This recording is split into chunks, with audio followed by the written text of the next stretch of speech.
Anas, as we heard earlier, the Prime Minister has been talking tough about the need for a new response to terror. But how does society balance the need for security with our desire for civil liberty?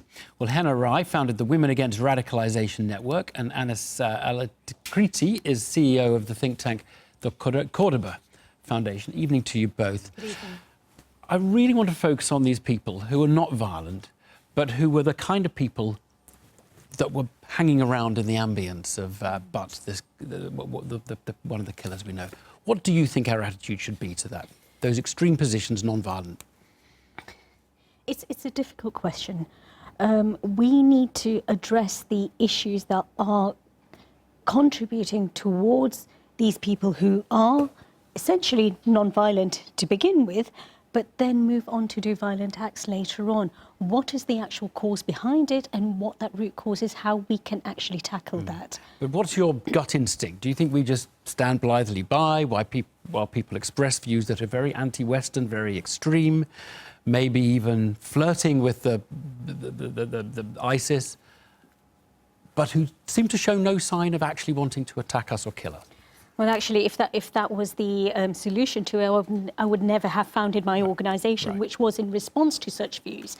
And the other issue is we don't address the fact that there is an ideology that people do buy into here. There is an ideology. Absolutely, absolutely. And sorry, you think the ideology does relate to what the killers buy into? Whatever the grievances or the issues initially are, there is an ultimate ideology that they do buy into. We need to address this and talk about the elephant in the room. Anas, is that correct, do you think?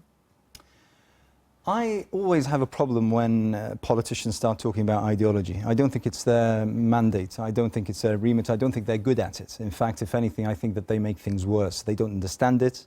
And the nature of politics is about short-termism, and you can't understand, grapple with, and try to counter or reform ideology within the term of any particular government. So the first thing I think that the government needs to do is to stay away from ideology. The other thing is that we need to understand... That's a very big thing to say. I mean, it is. But there are people who are promoting hate out of those groups. And doing it in the name of Islam. I would argue that ideas are best fought with ideas. They're not fought with either bullets or security or ratting on. Simply, you're giving credence, you're giving longevity, you're giving credibility to those who have what is essentially very minor ideas outside the mainstream community. It is these ideas that are causing them to actually turn around and perpetrate that. We're talking about we're talking about the Islamist ideology that these people subscribe to and ascribe to, which is that of anti-Western sentiment.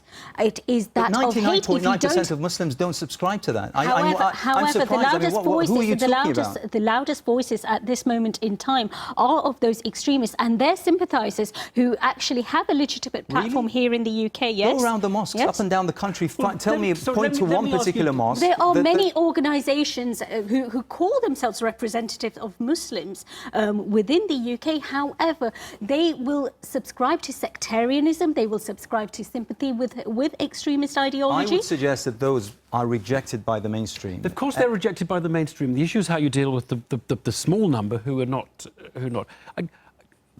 Would your foundation, would your beliefs, do you fear, be classed as extreme if we went down this route of saying the non-violent extremists? Well, that's the thing, Evan. Would you be one of them? We have a serious problem here in society today. We never thought... I mean, I'm almost 50, and I've spent all my life here in Britain. We never feared ideas. We never feared people who had sort of strange... No, but we didn't have a pocket of these things that was leading to this particular problem. We always had... No. We're just in a particular position whereby we have what I would call almost an industry that thrives on the fact that we have these challenges.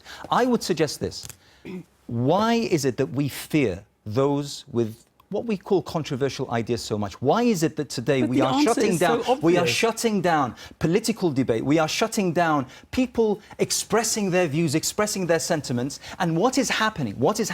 We are driving people who are part of society, who want the best for their country, the best for their people. We're driving them more and more towards Henna, the extremists. That is the point, isn't it? So if you go after those people, and that might include Anas here, if you go after this, you do then alienate another group of people and perhaps push more people to the very extreme, which is what you're trying to avoid in the first place. The issue that we have here is the fact that many people are now pandering to a victimhood ideology as Muslims, as part of the Muslim community, that we are being alienated. If you raise the issues of extremism and Islamism within the community, you are demonizing an entire Muslim community, whereas that is not what we're here to do.